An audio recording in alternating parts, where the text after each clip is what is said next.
Buenas noches tengan todos. Estamos aquí para seguir este estudio bíblico sobre el libro de los Salmos. Bueno, creo que estamos listos.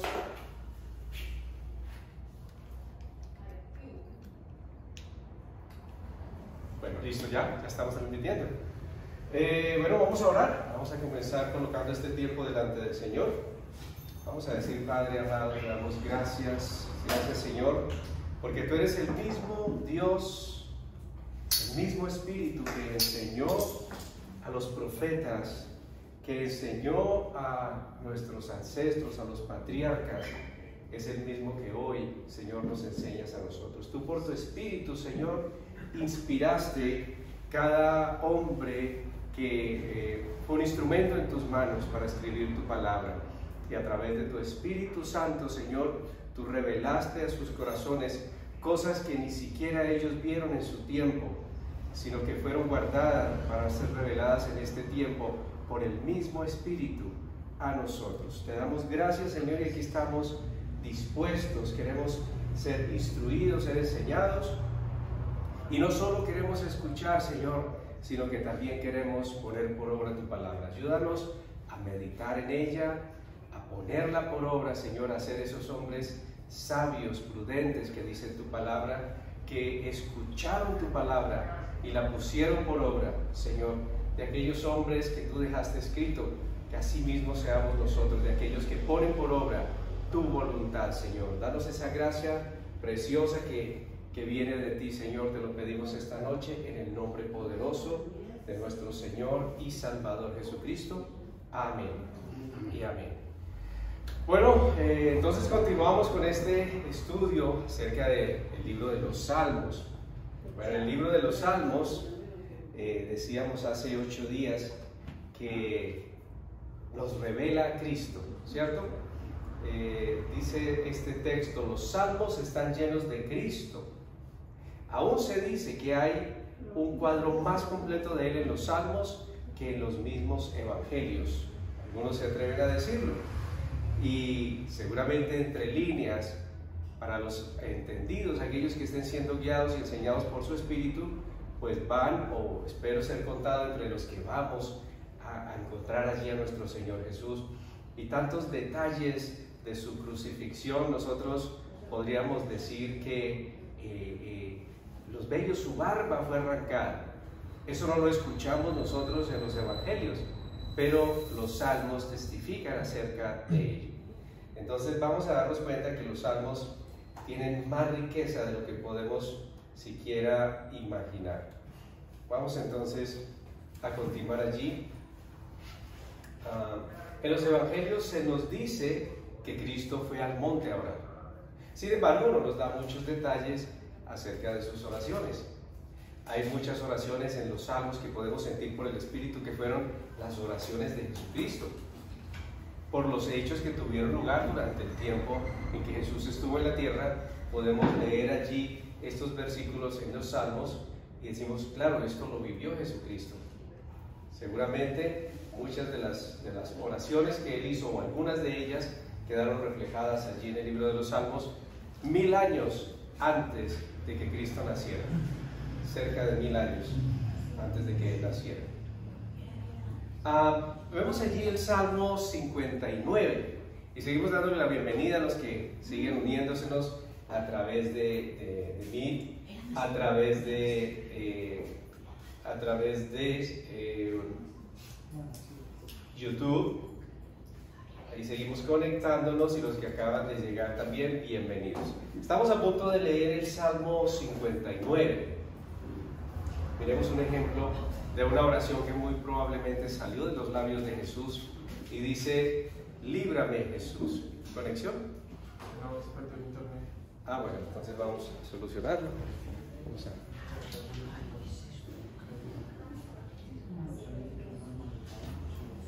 Seguimos aquí entonces conectados.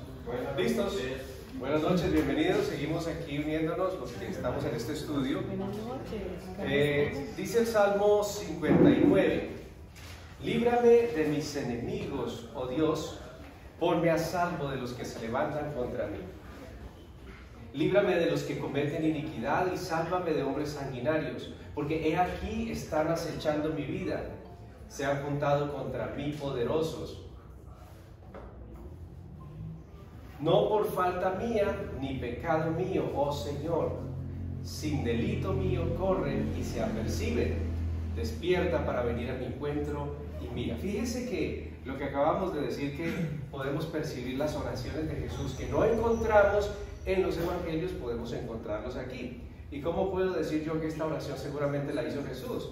Él dice, he aquí están acechando mi vida. Usted recuerda el contexto de la persecución que sufrió Jesús de parte de escribas, de fariseos, bueno, de muchas fuentes, y dice que se han juntado contra mí poderosos. Eran hombres en autoridad, y dice que no era por falta de él, dice, no fue por pecado mío. ¿Y quién puede decir eso? ¿Quién puede decir que es libre de pecado? Y que, exacto, solamente Jesús podía haber dicho esto. Sin delito mío corren y se aperciben. Despierta para venir a mi encuentro y mira. Esto solo Jesús lo podría haber dicho con esa certeza. Sigo dando aquí ingreso. Juan Calvino dijo lo siguiente: los salmos son la anatomía de todas las partes del alma. Bueno, yo no sé hasta qué punto, pero puede ser que la psicología haya tomado muchas cosas de los salmos y luego se la atribuyeron a estudios profundos de la conducta humana, o seguramente sí hicieron un estudio profundo de la conducta humana, pero ese estudio ya lo había hecho Dios hace muchos siglos. Esto es algo que no es nuevo para Dios, y el creyente, cuando usted escucha de pronto a una persona experta en psicología, bueno, mi esposa es psicóloga y ella estaría de acuerdo conmigo, cuando usted escucha a un psicólogo, de pronto, si no conoce a Dios, dice, wow, qué sabiduría. Pero si usted ya conoce a Cristo, dice, bueno, ya todo eso estaba escrito, todo eso está allí. No, pues ¿cómo les parece que la tierra es redonda? Pues bueno, ya la palabra de Dios lo decía en Isaías, habla del círculo de la tierra. Cuando no habían telescopios, cuando no había tecnología para poderlo corroborar, ya estaba escrito. Pero podemos estar de acuerdo con Juan Calvino, que los salmos son la anatomía de todas las partes del alma. Esas partes que uno ni siquiera conoce. ¿Cuántas veces uno dice, bueno, no, yo estoy bien en esto, estoy bien en aquello, y de pronto empieza a leer los salmos y llega un versículo que le muestra una realidad del corazón de uno que uno desconocía o que se había negado a reconocer que estaba allí? Pero los salmos desnudan el corazón. Los evangelios nos dicen que Él fue crucificado, ¿cierto? Pero los salmos nos revelan lo que experimentaba en su corazón durante la crucifixión. Mientras Él está siendo crucificado, los evangelios no hablan mucho de lo que Jesús decía o manifestaba, porque incluso había cosas que la gente seguramente no escuchó. Eran las mismas oraciones entre Jesús y el Padre. Jesús estaba allí clamando al Padre. Y en los salmos nos muestran aquellos sentimientos profundos que Jesús estaba experimentando. Los evangelios nos dicen que Él regresó al cielo, pero los salmos comienzan donde los evangelios interrumpieron su relato y nos muestran a Cristo sentado en los cielos. Y les recuerdo, cerca de 1000 años antes de Cristo. Y dice allí el Salmo 22. Si usted quiere aportar algo, bien pueda, levanta la mano y siéntase libre. De esto se trata. Y esa es la diferencia entre este espacio y el domingo, es que aquí podemos participar y ser edificados los unos con los otros. Todos los que me ven me escarnecen, dice el Salmo 22. ¿A quién podría aplicar esto, Señor Jesús? Todos los que me ven me escarnecen, estiran la boca, menean la cabeza diciendo, se encomendó al Señor, líbrele Él, sálvele, puesto que en Él se complacía. Si vemos allí, ¿usted sí puede ver a Cristo ahí? ¿Cierto que sí? Podemos ver a Cristo allí, se imagina ya desde la cruz, y no solo desde la cruz, mientras Él va llevando la cruz, después de haber sido azotado, aún antes, cuando fue llevado preso, lo escupieron los soldados, los mismos sacerdotes, lo maltrataron, lo quisieron humillar, se burlaban de él y hasta decían, aquí le está diciendo, líbrele él, sálvele, puesto que en él se complacía. Aquí está revelando no solamente el corazón del Señor cuando Él habla, ora al Padre, sino también el corazón de aquellos que están allí siendo testigos de ese momento. Ellos están, líbrele, entonces que lo libre, pues no es pues el Hijo de Dios.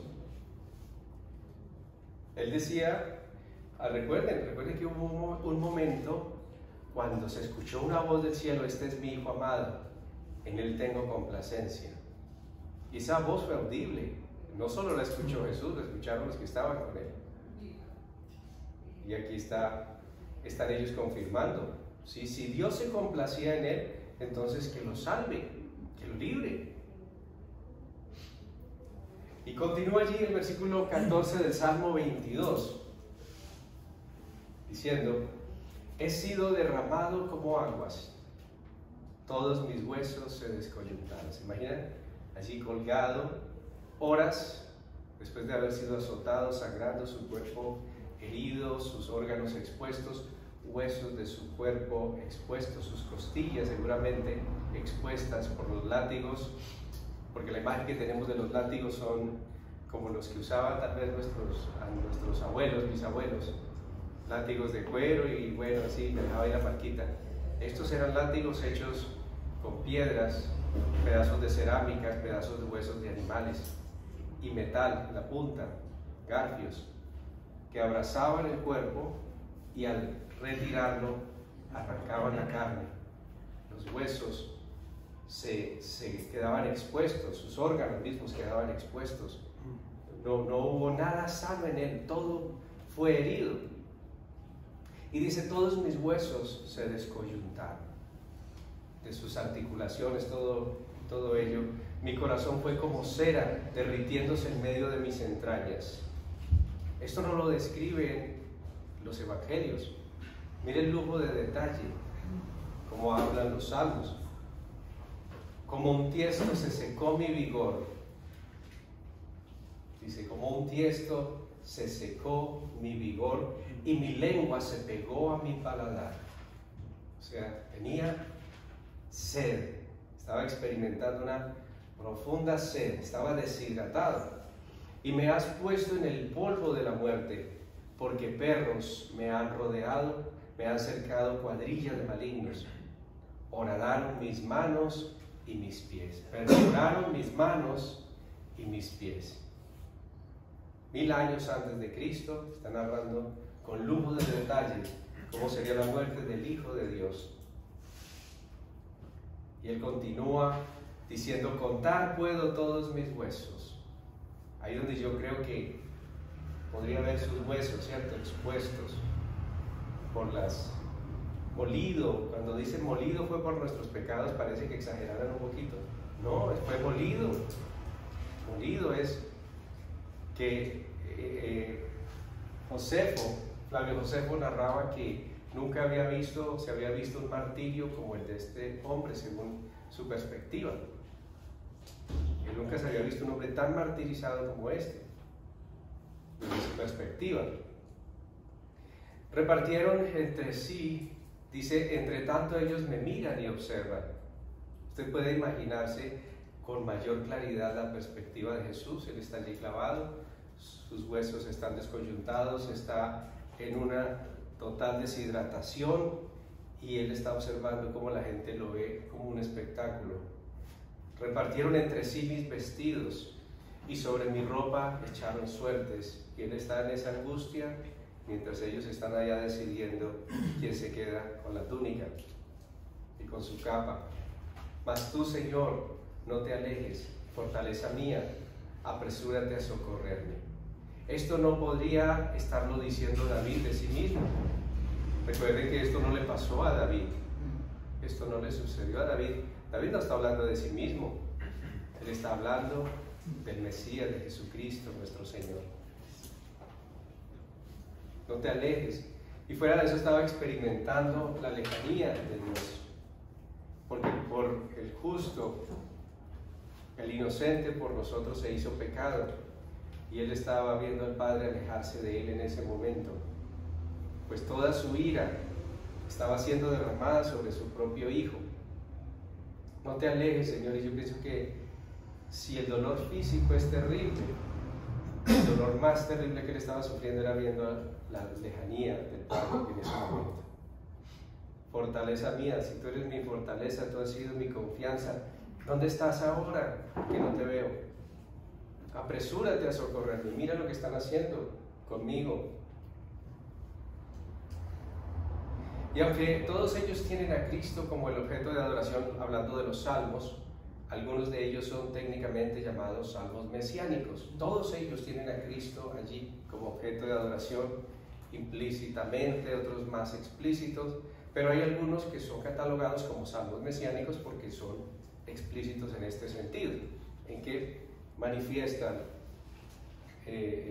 a Cristo allí con claridad. Ellos registran el nacimiento.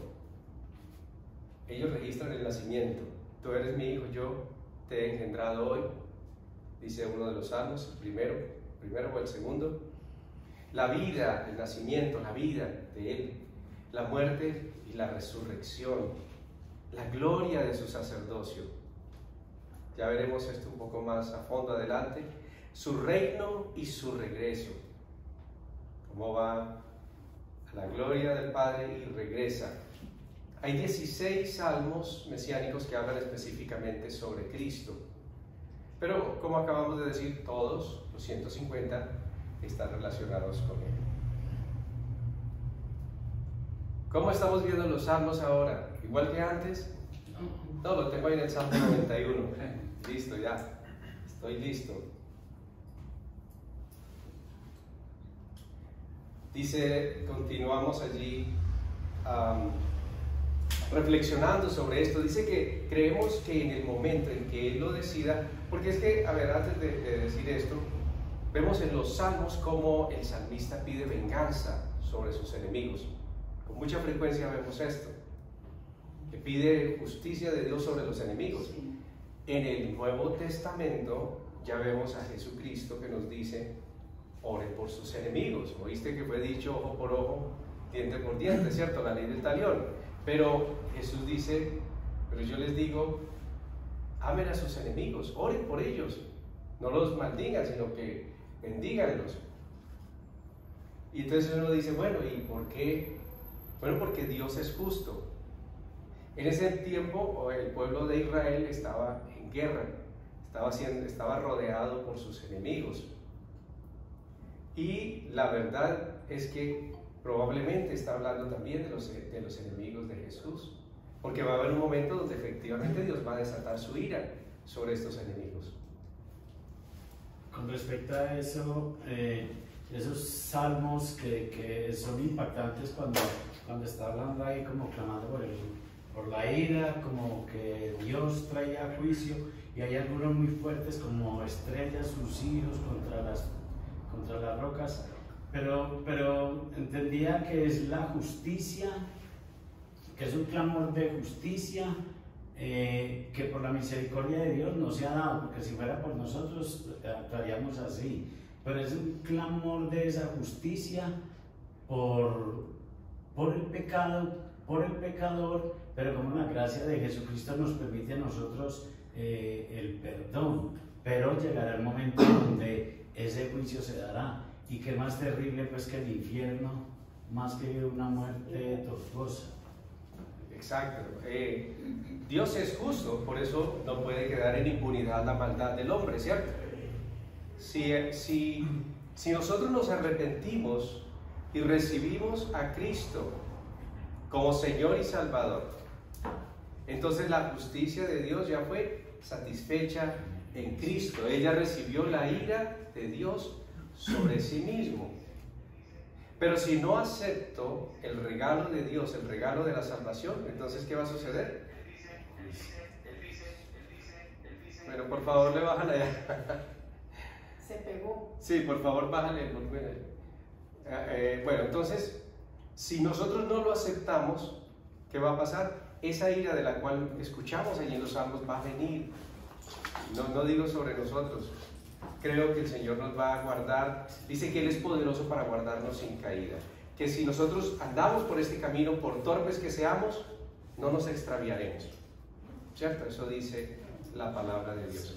Que por torpes que seamos, no nos extraviaremos. Pero aquel que se niega a recibir el perdón de Dios, la gracia de Dios, ¿qué va a pasar con él? Pues va a venir esa ira de la cual claman los salmos. Porque fíjense que es el Espíritu Santo mismo clamando por justicia. ¿Cierto? Y para nosotros esa justicia ya se ejecutó en la cruz. Pero para el que no recibe a Cristo como Señor y Salvador y no recibe su perdón y salvación, pues esa justicia le va a aplicar a esa persona y a cada persona que así haga. Bueno, vamos a ver que hay algunos salmos sobre David, ¿cierto? Habla de David. Vemos, por ejemplo, un evento en la vida de David, cuando Saúl envía hombres a matarle. Ese está allí en 1 Samuel 19. Saúl envía hombres a matar a David, y en el Salmo 59, a raíz de esta situación, David aprende una lección. La lección que David aprende es: Dios es mi refugio.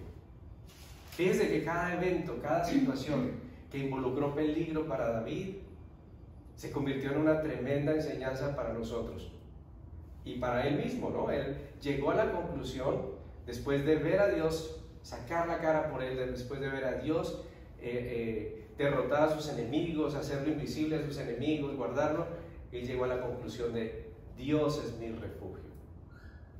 También cuando huía de Saúl, lo vemos allí en 1 Samuel 21, en el Salmo 34 también vemos una enseñanza que recibió David de esta situación. Dice: sus ojos están sobre los justos. Esa fue la conclusión que David sacó. Sus ojos, los ojos de Dios, están sobre los justos. El Señor oye el clamor. Los salmos fueron escritos para leerlos, para meditarlos, para creerlos y para poner por obra.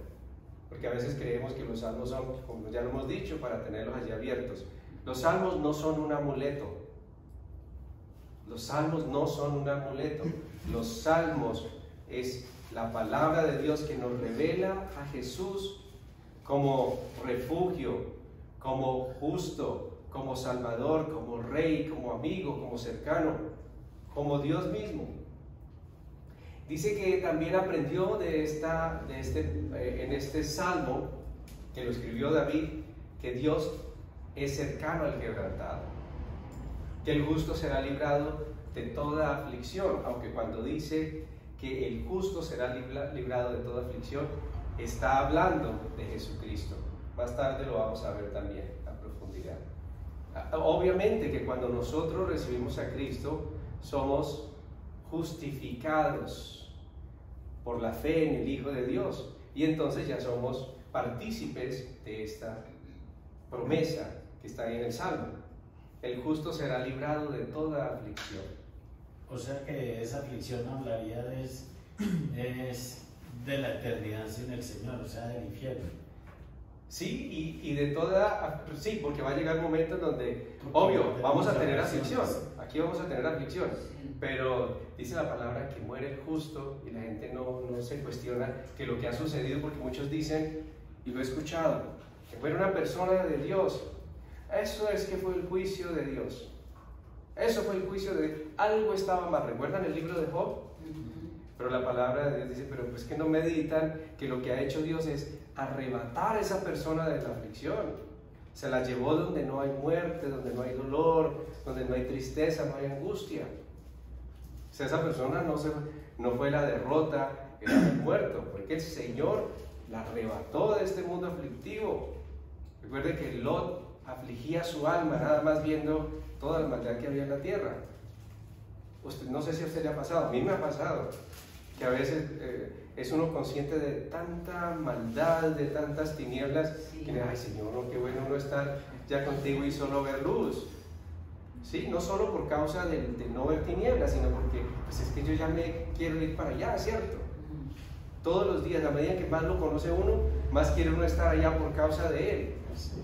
Pero las tinieblas se afligen, la verdad es que sí. O sea, por más que queramos decir, sí, yo me quiero ir por el Señor, por supuesto. También hay que ser conscientes de que cuando uno ve tantas tinieblas, uno dice, no, definitivamente este no es mi hogar, esta no es mi casa. También cuando él huía de Saúl, vemos que tuvo que huir varias veces, aunque estamos hablando del mismo pasaje, en 1 Samuel 21, el Salmo 56, a través de ese salmo nos muestra que David aprendió que en el día que él temía, ahí confiaba en el Señor. Cuando usted ya no tiene recursos, cuando usted está entre la espada y la pared, usted ya no puede confiar en usted mismo, ni en sus recursos, ni en la policía. Muestra a ver que venga un policía por ahí, cuando usted lo tiene entre la espada y la pared, usted ahí, ¿en quién confía? En Dios. Ahí ya no tiene opción. Y yo creo que así estaba David cuando pudo declarar cantando. No solo lo dijo, lo estaba cantando. En el día en que temo, yo en ti confío. En Dios alabaré su palabra. En Dios he confiado, no temeré. ¿Qué puede hacerme el hombre? ¿Qué puede hacerme Saúl? Que Dios no le permita. Si Dios no se lo permite, ¿qué podrá hacer? No me puede tocar un cabello. Bien dijo Jesús cuando Pilato le dijo pues que su vida estaba en sus manos. Pero no tiene la autoridad que se te dio. Si mi Padre te da esa autoridad, la tienes. Pero solo porque te es dada. De resto no tendrías ninguna autoridad sobre mí. Lo mismo sucede con nosotros. Salvo que nosotros mismos, también por causa del pecado, le demos pie al enemigo de que nos puede hacer mal. Pero si estamos caminando con el Señor en obediencia, en confianza, nadie ni nada lo puede tocar sin el permiso de Dios. También cuando se escondía en la cueva de Adulam, en 1 Samuel 22, en el Salmo 142 dice David, clamé a ti, oh Señor, clamé a ti, dije, tú eres mi esperanza y mi porción en la tierra de los vivientes.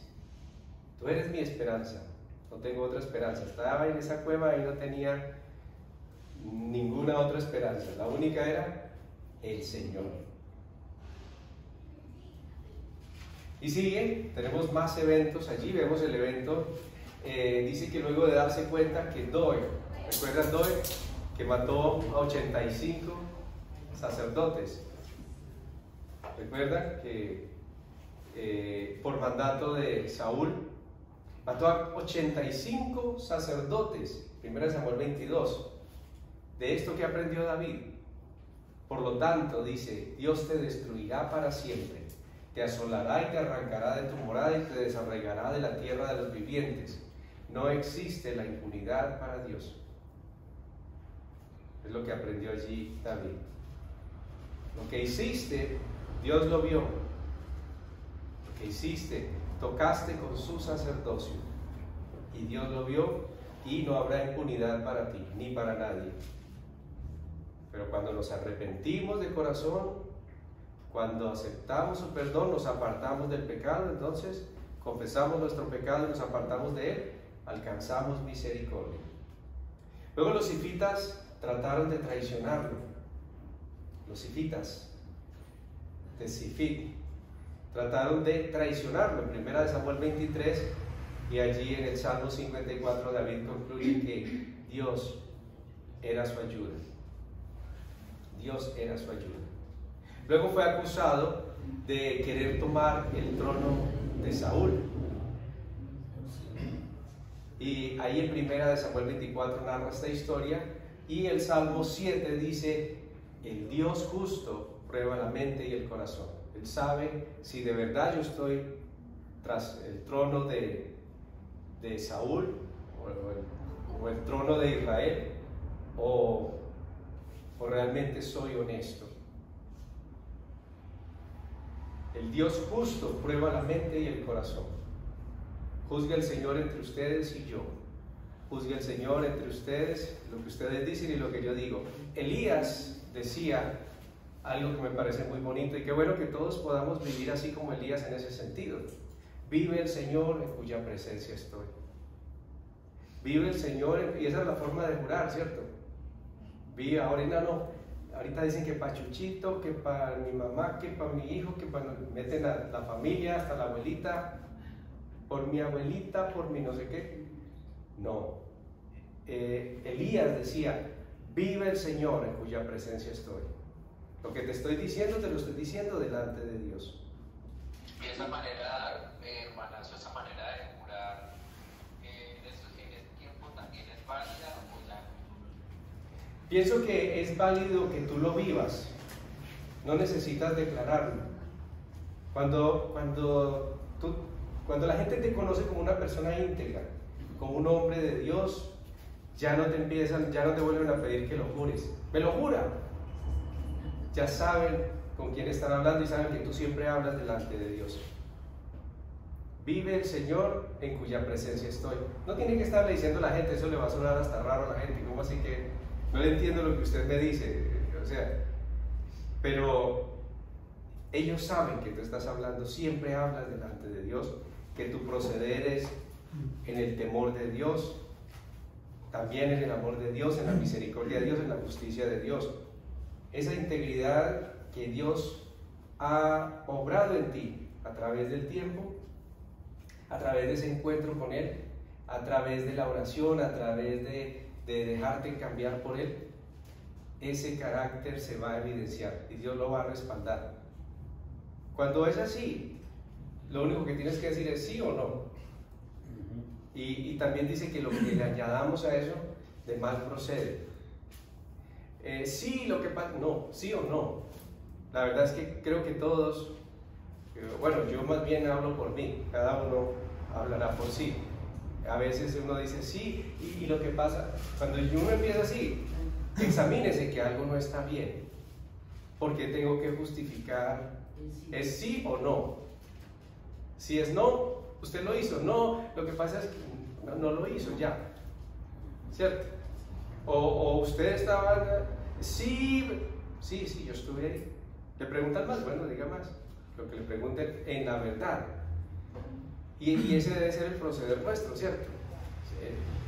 Que el enemigo no tenga de qué acusarnos, que no titubeemos. Estamos en el trabajo, usted hizo el proyecto, si lo hizo, sí, y si no lo hizo, pues no lo hice, ya, ¿qué hacemos? Se va a ganar un regaño seguramente, y aún si lo van a despedir, pues bueno, pero ¿qué voy a intentar? Vive el Señor en cuya presencia estoy. Todo lo que yo hago o digo, debo hacerlo como estando en la presencia de Dios, porque de hecho así es. Dice que también se escondía en la cueva, en el mismo, primera de Samuel 24, pero ya en el Salmo 57, él aprendió a clamar al Dios que lo favorece por encima de sus enemigos. Dice que el que agrada a Dios, aún a sus enemigos, hace estar en paz con ellos. Imagínense, tiene enemigos. Si usted le agrada a Dios, si usted está caminando en rectitud, dice que aún a sus enemigos les hace estar en paz con ellos.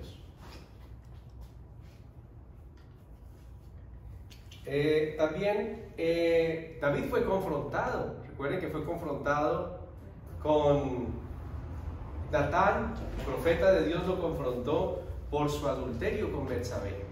Ustedes conocen la historia, ¿cierto? Toma a la mujer de uno de sus mejores soldados, la deja en embarazo, y luego de que está en embarazo trata de hacer que sus soldados lo manda a llamar desde la guerra, venga, tráiganlo, y quiere hacer que se acueste con ella para justificar el embarazo, para que se creyera que era de él. El hombre dice, no, yo no voy a acostarme con mi esposa mientras el ejército está peleando. ¿Cómo así? Ese era un hombre fiel de verdad. Al otro día entonces lo embriaga, a ver si ya borracho le provoca estar con su esposa, pero está tan ebrio que se queda dormido y dice, bueno, usted definitivamente no fue. Lo envía con un mensaje en el que él mismo ese mensaje se lo entrega al general, y ese mensaje dice, ponga a este hombre que lleva el mensaje, póngalo en lo recio de la batalla para que le den muerte. Muere él. Mire, este hombre de quien Dios dice, un hombre conforme al corazón de Dios, lo que hace. O sea que hay esperanza para nosotros, ¿cierto? Tenemos esperanza. Pero no vamos a ser ligeros que porque a David Dios le perdonó, tuvo consecuencias y serias. Pero entonces no nos vamos a quedar ahí, sino que vamos a ver qué fue lo que él aprendió. Entonces, en el Salmo 51, versículo 17, dice: tú amas la verdad en lo íntimo. Los sacrificios de Dios son el espíritu quebrantado. Al corazón contrito y humillado no despreciarás tú, oh Dios.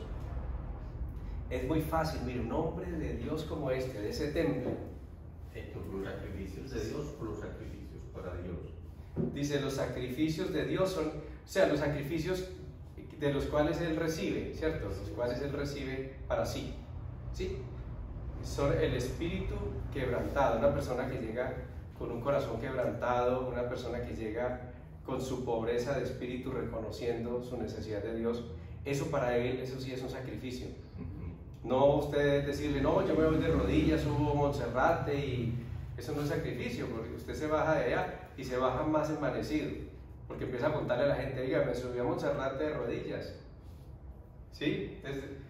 Lejos de estar en humillación, lejos de ser humilde, ahora baja, es con soberbia, diciendo que ahora Dios le tiene que responder porque usted hizo un sacrificio tremendo por él.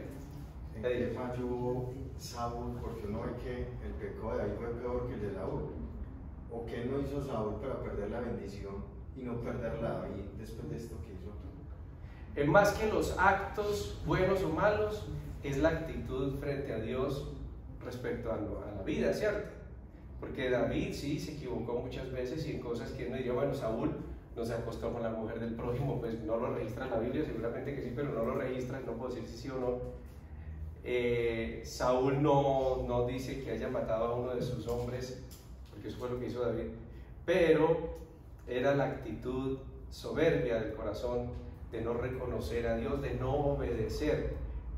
Jorgito, tal vez tú quieras dar mayor claridad. Añadiendo, realmente lo que hizo la diferencia y hace la diferencia es el arrepentimiento, porque lo que hizo David y lo muestra el Salmo 51, al igual que el 32, es el arrepentimiento, que es lo que está diciendo inclusive ahí, ese espíritu quebrantado y ese corazón contrito y humillado, tiene que ver con el arrepentimiento, lo que nunca hubo en Saúl, ni aun cuando, por la misericordia de Dios, cuando él quiere, se echa sobre su espada y ni siquiera pierde la vida y sigue en una actitud para nada de arrepentimiento.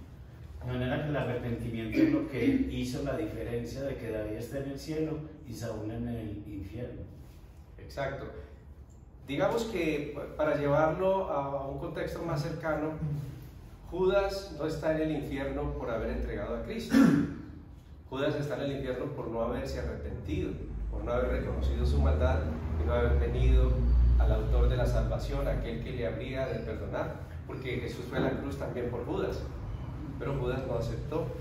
Eso como una desobediencia a Dios. Es una soberbia del corazón, ¿cierto? Hay personas que dicen, no, yo no soy digno, yo por eso yo ni me congrego, y no, yo no soy digno de... Eso es soberbia, parece humildad, pero no lo es soberbia. Porque ¿qué dice Dios? Vengan a mí, dame, hijo mío, tu corazón, así como está de cargado, así como está de maldad, dame tu corazón. Es lo que Dios está diciendo, no, eso, yo soy demasiado indigno. No, en realidad lo que hay es soberbia. Porque si realmente se sintiera indigno, se postraría ante el Señor y diría, Señor, yo soy indigno, y como David, pues yo prefiero este indigno que muera aquí a tus pies, pero ahí ese es mi lugar. Héctor, perdón. Que David demostró cuando se dio la corrección de parte del profeta Natán, ¿no? Porque la posición de él, de ser rey, de tener autoridad, de estar en una de las naciones, me atrevería, una de las más poderosas del mundo, y apenas recibió la corrección de parte de él, no llegó y dijo, no, entonces es que usted no es nadie para decirme nada, entonces lo va a condenar a muerte, ¿no? Ahí mismo sintió ese temor de Dios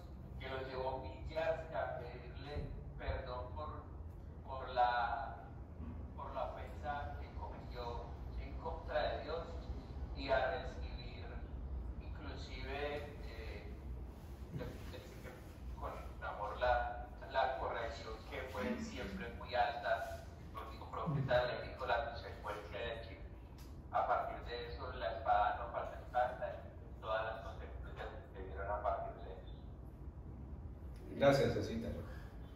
Sí, entonces, sí está claro, ¿cierto? ¿Cuál es la diferencia entre el uno y el otro? Rubén. Dios perdona a todo mundo, a todos los seres humanos, por medio de Jesús, sí.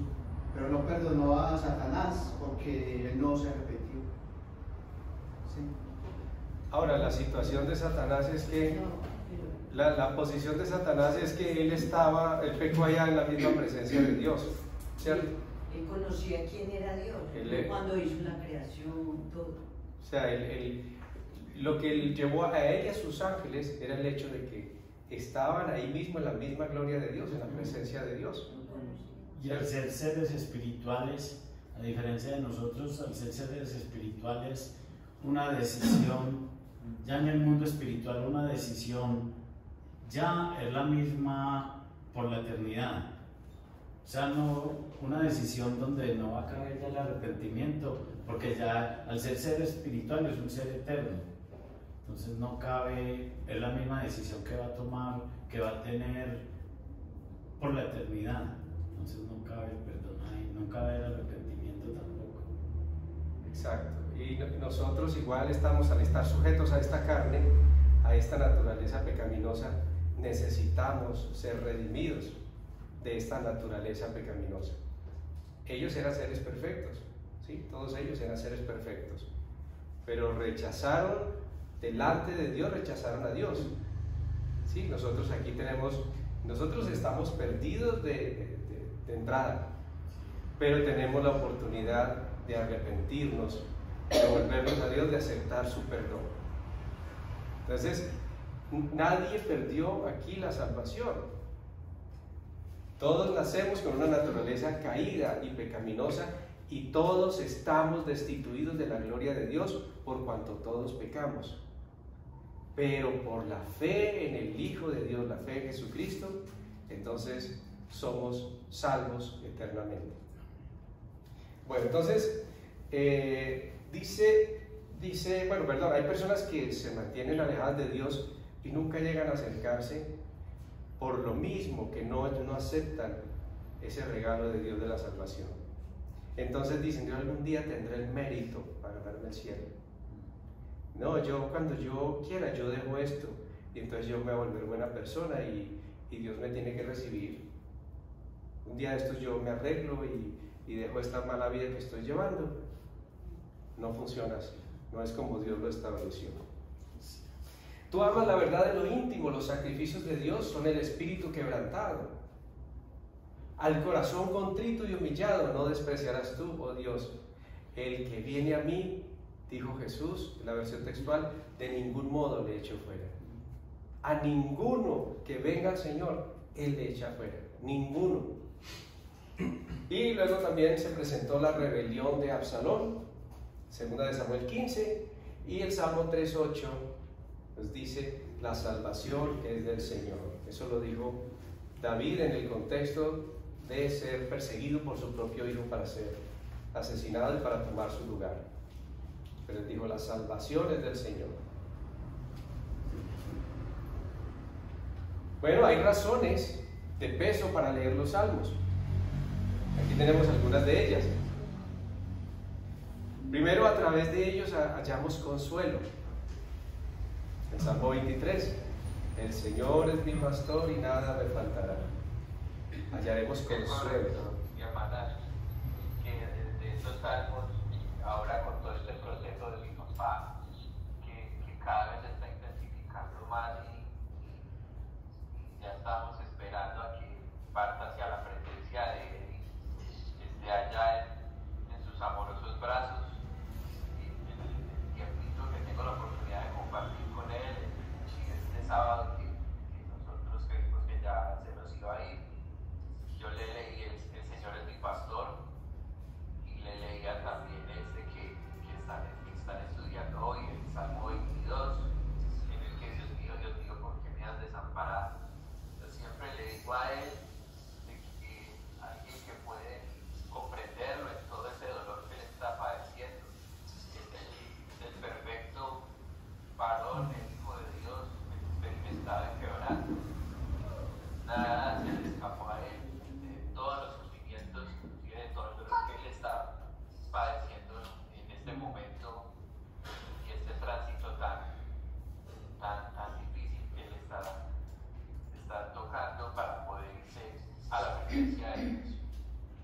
Gracias, Cecita. Y fíjate que las conclusiones tan maravillosas a las cuales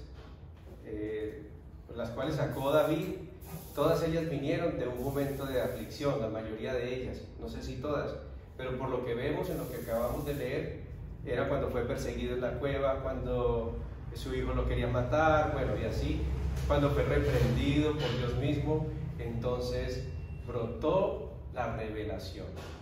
En esos momentos de aflicción, dice que en mi aflicción abrirás mi oído. En mi aflicción abrirás mi oído, dice Job. Y no solo él, sino también los que están alrededor. Tú mismo, Cecita, tu familia, ellos mismos van a recibir una revelación preciosa en la medida que también se dispongan, ¿cierto? Pero hay revelación en medio de estas situaciones, hay consuelo y también hay revelación. También si yo quiero conocerme a mí mismo, entonces voy al Salmo 8, vamos al Salmo 8, de una vez, vamos a mirarlo, vamos a leerlo. El Salmo 8 a mí me parece muy lindo, bueno, todos, pero el Salmo 8 tiene algo que me ponía a mí a pensar, y es, porque dice: oh Jehová, Señor nuestro, cuán glorioso es tu nombre en toda la tierra. Has puesto tu gloria sobre los cielos. De la boca de los niños y de los que maman fundaste la fortaleza, a causa de tus enemigos, para hacer callar al enemigo y al vengativo. Y esta parte me toca, dice: cuando veo tus cielos, obra de tus dedos, la luna y las estrellas que tú formaste, digo, ¿qué es el hombre para que tengas de él memoria, y el hijo del hombre para que lo visites? Le has hecho un poco menor que los ángeles, y lo coronaste de gloria y de honra. Le hiciste señorear sobre las obras de tus manos, todo lo pusiste debajo de sus pies, ovejas y bueyes, todo ello, y asimismo las bestias del campo, las aves de los cielos y los peces del mar, todo cuanto pasa por los senderos del mar. Oh Señor nuestro, cuán grande es tu nombre en toda la tierra. Y yo puedo ver ahí a David, cuando yo leía este pasaje, yo podía ver a David contemplando la misma luna que usted puede ver hoy, es la misma que él contemplaba, las mismas estrellas eran las mismas que él contemplaba, y decía esto: ¿qué es el hombre?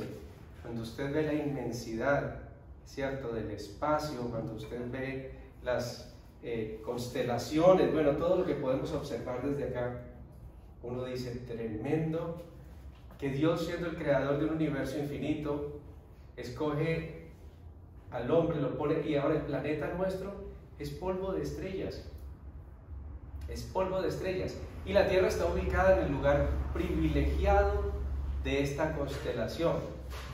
Sucede que todo lo demás, el resto de la constelación, es polvo de estrellas, ¿sí?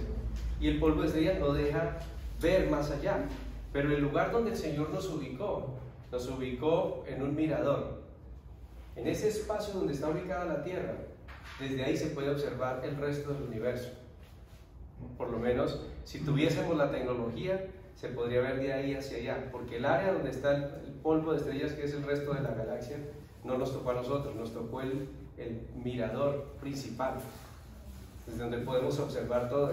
Y ahí está David observando la misma luna que usted ve. Él la había considerado. Esa luna la veía David y escribió sobre ella.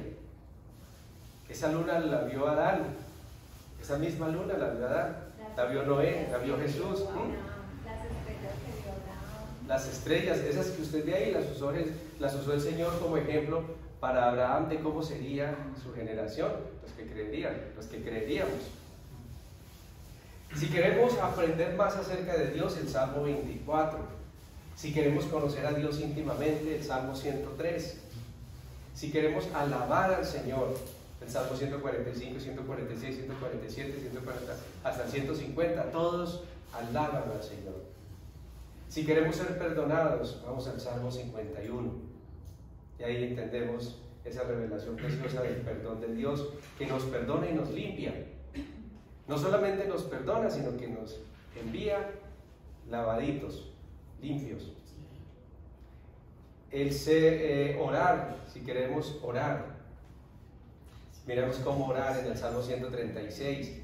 Si queremos saber el por qué es importante leer la Biblia, leas el Salmo 119, usted va a saber la importancia que Dios le da a las Escrituras. Si quieres saber que Dios está en control, Salmo 146. Estás en una situación sin salida y piensas que el diablo y todo el mundo está contra ti, y vas allá y dices, no, pero es que el Señor es el que está en control. Para agradecer a Dios, Salmo 136. Y vemos algunos pasajes del Nuevo y del Antiguo Testamento, vemos algunos pasajes, algunos salmos que son confirmados en el Nuevo. Y estos salmos hacen referencia a Cristo y vemos la confirmación en estos versículos del Nuevo Testamento. El Salmo 2.7 dice, yo publicaré el decreto, el Señor me ha dicho, mi hijo eres tú, yo te engendré hoy. El Salmo 2.7. Y pensar que cuando David escribía y cantaba, era el Espíritu Santo, era Jesús mismo cantando a través de él, ¿cierto? ¿Cuántas veces alguien le dice a uno, yo le estaba preguntando al Señor tal cosa y usted dijo puntualmente esto? ¿No le parece muy tremendo que el Señor use seres frágiles y débiles como nosotros? Y usa nuestra boca para llevar vida y ni siquiera nos damos cuenta, ¿cierto? Ni siquiera nos damos cuenta. A veces hablamos cualquier cosa y la otra, ¿y usted cómo supo? ¿Y usted cómo sabía? Justo le estaba preguntando a Dios eso. Y eso le pasa a todos los creyentes, eso nos pasa a todos los creyentes en la medida en que ya cada vez somos menos nosotros para que sea cada vez más Él. Y esto está en el Salmo 2.7, pero ya en Hebreos 1.5 dice, porque a cuál de los ángeles dijo Dios jamás, mi hijo eres tú, yo te he engendrado hoy, y otra vez yo seré a él padre, y él me será a mí hijo. Por eso se escandalizaban los sacerdotes, los fariseos. Desde cómo se atreve a decir que mi padre, muy confianzudo, ¿cierto? Ellos lo veían blasfemo, que él hablara de Dios como su padre, porque se hacía hijo de Dios y entonces se hacía como Dios, según ellos. Y aquí está en Hebreos, lo está confirmando Pablo con su carta a los hebreos, les está diciendo, bueno, ¿a quién le llamó Dios antes hijo? ¿A cuál de sus ángeles llamó Dios hijo? Solo a él. Yo te he engendrado hoy. Por eso, y como él encarnó, él podía decir, yo te he engendrado hoy. Habría de nacer, encarnar. Y otra vez yo sería el padre y él me será mi hijo. Y otra vez cuando introduce al primogénito en el mundo, dice, adórenle todos los ángeles de Dios. Imagínense. Eso no lo dice Dios de nosotros, lo dice de Él, de Jesús. Adórenle todos los ángeles. Y no hay un ángel en el cielo al cual Dios diga, a este ángel también adórenlo. Que era lo que buscaba Satanás. Buscaba adoración para sí. También encontramos en el Salmo 16.8, allí dice que al Señor he puesto siempre delante de mí, porque está a mi diestra no seré conmovido. Se alegró por tanto mi corazón y se gozó mi alma. Mi carne también reposará confiadamente, porque no dejarás mi alma en el Seol, ni permitirás que tu santo vea corrupción. Está diciendo, yo voy a resucitar. En el Salmo 1000 años antes de Cristo, está diciendo, yo, su hijo, el Hijo de Dios, mi Padre no me dejará ya en el sepulcro, ni permitirá que mi cuerpo se descomponga. No vio corrupción, su cuerpo no se descompuso. La tumba estaba vacía, Él resucitó. Lucas 24:5 lo narra, cómo tuvo lugar este evento, y dice que como tuvieron temor y bajaron el rostro a tierra, le dijeron, ¿por qué buscas? Les dijeron, ¿por qué buscas entre los muertos al que vive? ¿Recuerden cuando Jesús está en la tumba? Bueno, Él resucita y ellos corren a buscarlo en la tumba, pero la tumba está vacía. Y hay allí dos hombres vestidos de blanco, ¿cierto? Y entonces ellos dicen, ¿por qué buscan entre los muertos al que vive? Pues yo no puedo decirle que sea o no, pero a mí me hace recordar que el Señor le dijo a Moisés que hiciera un arca, que pusiera 2 querubines sobre el propiciatorio, cada uno en su extremo, 2 querubines. Y aquí vemos 2 seres angelicales que están ahí, en ese lugar, y están diciendo, ¿por qué lo están buscando aquí? Ella resucitó. Acuérdense de lo que les habló cuando aún estaba en Galilea. Él les dijo, es necesario que el Hijo del Hombre sea entregado en manos de los hombres pecadores y que sea crucificado y resucite al tercer día. Es necesario que así sea, para que ustedes puedan tener también la esperanza de la resurrección.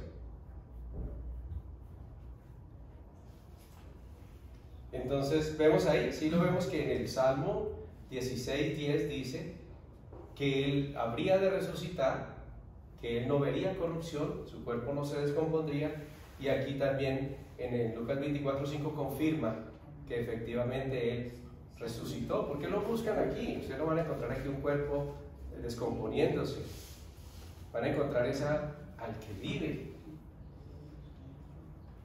El Salmo 22 del 1 al 21 habla o menciona este pasaje cuando dice, Dios mío, ¿por qué me has desamparado? Dios mío, ¿por qué me has desamparado? Yo pienso en el salmista y yo digo, ay, este hombre sí le tocó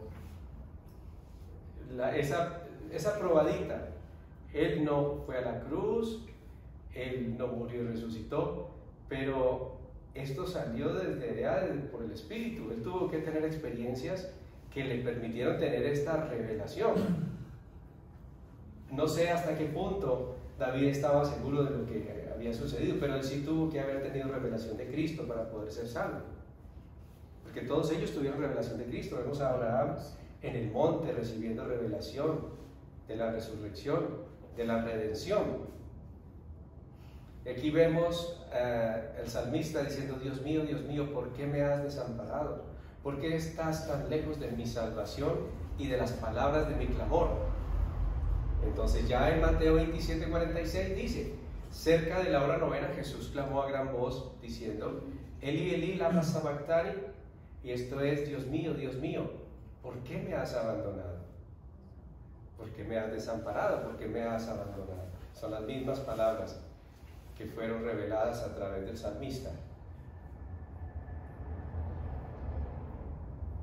Y aquí vemos otra revelación desde este salmo, el Salmo 22, versículo 15. Mire que es el Salmo 22 y cada versículo está revelando un momento importante en la muerte y resurrección de Jesucristo.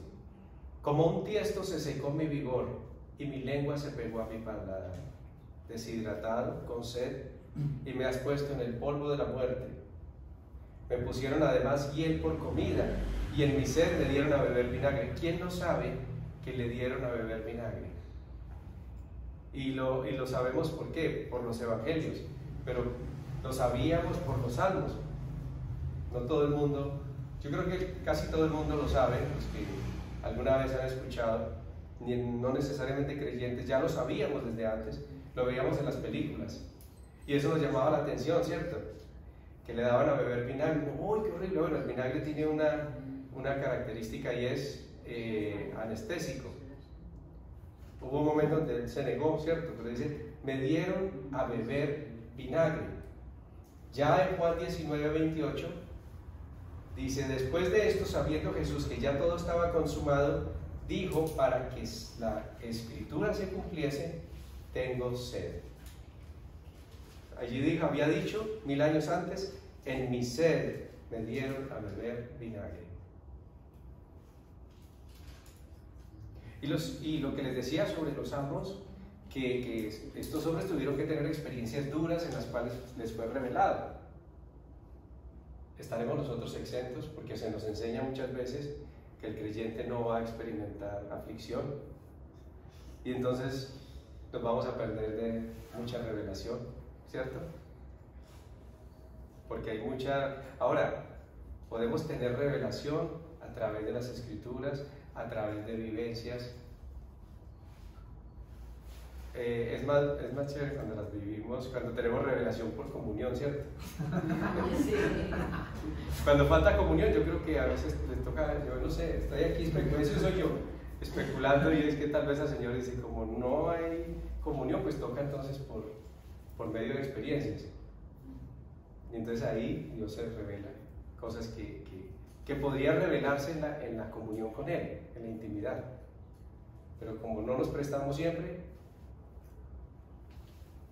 Bueno, dice que repartieron entre sí mis vestidos y sobre mi ropa echaron suertes, este ya lo vimos, y Mateo 27 lo confirma, dice exactamente lo mismo.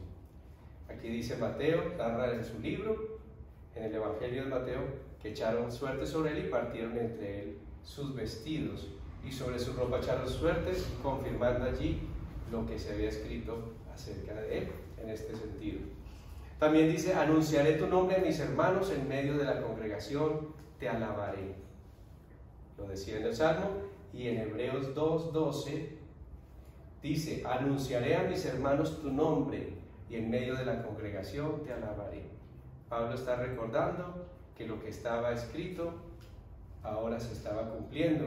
Y cada vez que nos reunimos a alabar al Señor, ahí está el Señor en medio de su congregación, ¿sí? Porque el Señor habita en medio de las alabanzas de su pueblo. Él está allí junto con nosotros dirigiendo ese coro, alabando al Padre, ¿cierto?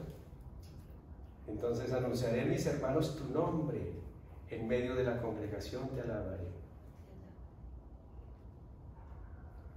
También nos habla de que todos sus huesos habrían de ser guardados y que ninguno de ellos sería quebrantado, en el Salmo 34, 19 y 20. Y Juan 19, 36 los confirma, dice que estas cosas sucedieron. Juan, que el discípulo amado que estaba más cerquita de él, dice, estas cosas sucedieron para que se cumpliese la Escritura, no será quebrantado, no será quebrado un hueso suyo.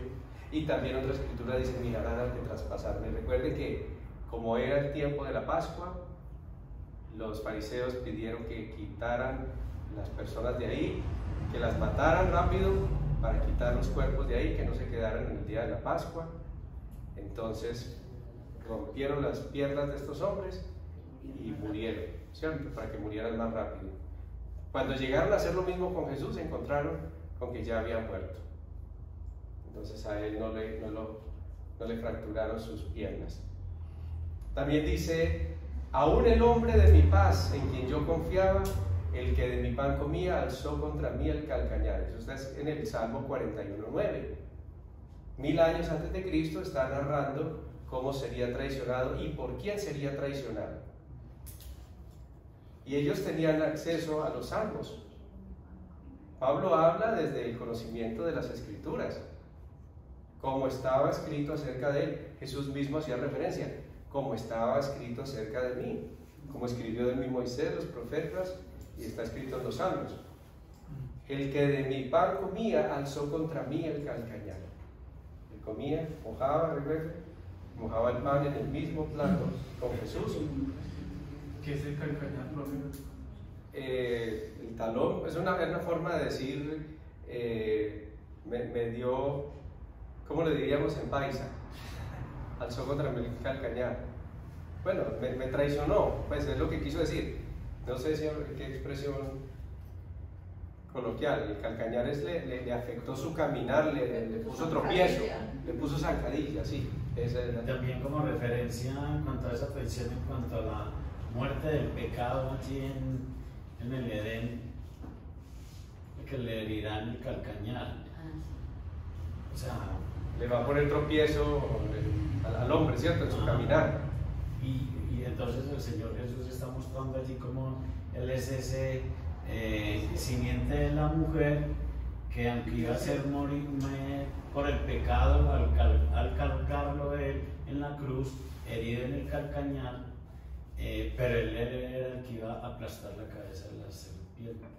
Okay. Sí, estaba desde Génesis, ya estaba profetizado por Dios mismo, ¿cierto? Bueno, mientras aún él hablaba, se presentó una turba, y el que se llamaba Judas, uno de los 12, iba al frente de ellos y se acercó hasta Jesús para besarle.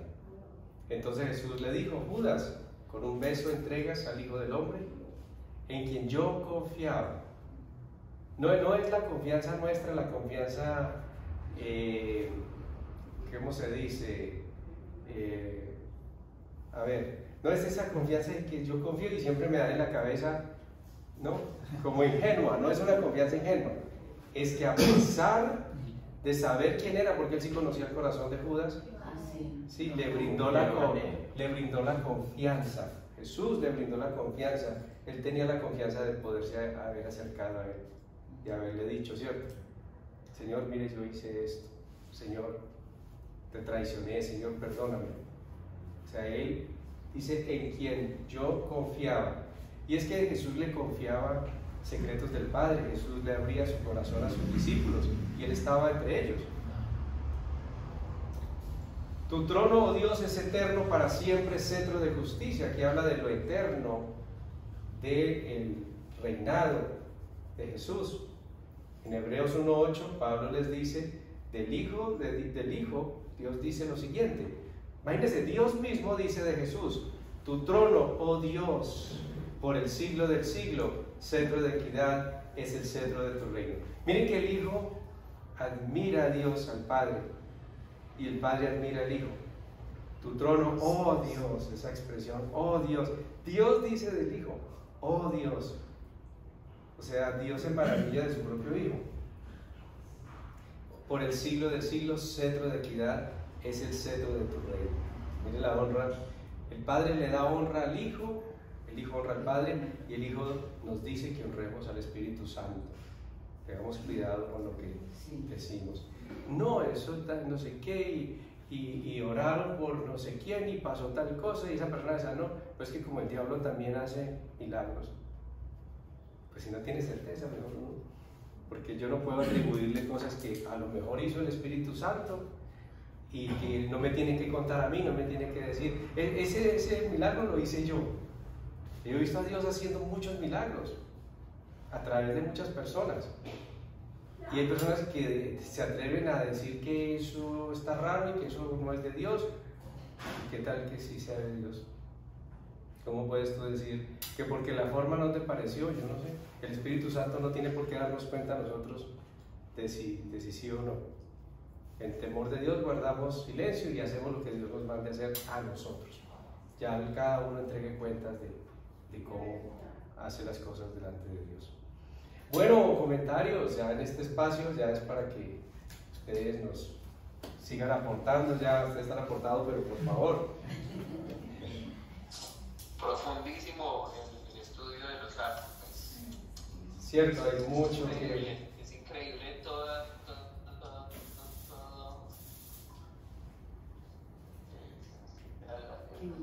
consolación que se puede hallar, la revelación del Hijo y del Padre, el Espíritu de Dios ahí a través de todos los Salmos.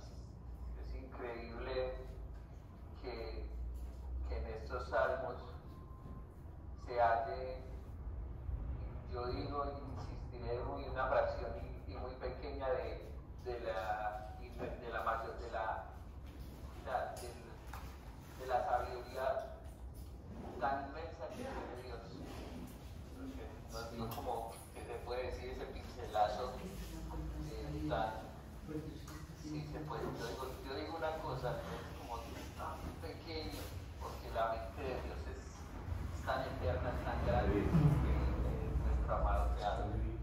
Bueno, cuando uno escucha, gracias Cecita, cuando uno escucha a Juan decir que si se escribieran todas las cosas que Jesús hizo, todos los milagros, que no cabrían los libros en el mundo, aquí estamos por encimita hablando de los salmos, ni siquiera nos hemos centrado en uno. Vamos a estudiar este salmo porque un solo salmo podríamos estarnos todo el año solo hablando de él. Entonces ya no se hace como tan exagerada, parecería que fuera exagerado Juan, pero si miramos que este es un estudio somero, ¿Se imagina si uno se sentara a profundizar en cada versículo y a escribir sobre eso? Porque todo eso habla, cada versículo, cada historia habla de Jesús, de las obras de Jesús, desde antes de la fundación del mundo. Entonces, no es exagerado.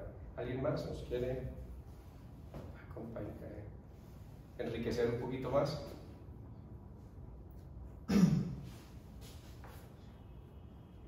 Estelita. Ahorita que hablábamos de Saúl, le preguntaba Edison qué cosa mala hizo Saúl, pues fue desconfiar de Dios y no creerle, porque el profeta le había dicho a él: espéreme tantos días antes de salir a la batalla, yo vengo y le digo cuándo sale. Como el profeta se demoró para llegar, ¿el que hizo? Tráiganme una adivina, y a la adivina le pidió que se comunicara con un profeta muerto para que le dijera qué hace. Entonces él no esperó el profeta vivo, que era el que estaba representando a Dios, y se fue a la batalla y la perdió. Entonces él no creyó en Dios, y pues también orgullo, como decías tú, hizo lo que él creía. Muchas gracias, Estelita. ¿Alguien más? Bueno, entonces vamos a orar, vamos a despedirnos en oración. Bueno, Padre amado, te damos muchas gracias. Señor, cuán profundas son las riquezas de tu sabiduría, Señor. Gracias porque al escudriñar tu palabra, Señor, en la misma medida en que vemos cuán grande es tu sabiduría y tu poder, también vemos cuán pequeños somos nosotros. Y eso debería, Señor, causar en nosotros una profunda admiración y un profundo temor reverente, temor que acerca, no un temor que aleja, sino un temor que acerca. A decir como Job: ahora yo te preguntaré, Señor, y tú nos enseñarás. Ya no seremos nosotros los maestros, sino que tú serás nuestro maestro. Gracias, Señor, gracias por este regalo maravilloso. Ponlo allá en nuestro ser interior, donde nada lo pueda robar, donde los afanes de este mundo no puedan arrancar de nosotros, Señor, esa semilla buena que tú sembraste, Señor, que por eso seamos buena tierra y que esa semilla dé mucho fruto, Señor, no solo para nosotros, sino para las personas que nos rodean, a quienes tú nos envías. Gracias por cada uno de mis hermanos. Yo te doy gracias por bendecirlos con tu presencia y bendecirnos con tu palabra, con tu amor, Señor, con esta unidad. Señor, mirad cuán hermoso, cuán deleitoso, delicioso es habitar los hermanos juntos en armonía cuando nos ponemos de acuerdo para buscarte a ti, Señor. Gracias, Señor, por esta noche. Gracias por el descanso y el reposo, en el nombre poderoso de nuestro Señor Jesucristo. Amén. Amén. Amén. Bueno, feliz noche para todos los que se conectaron allí a través de YouTube y los que se conectaron a través de Meet. Bendiciones para todos.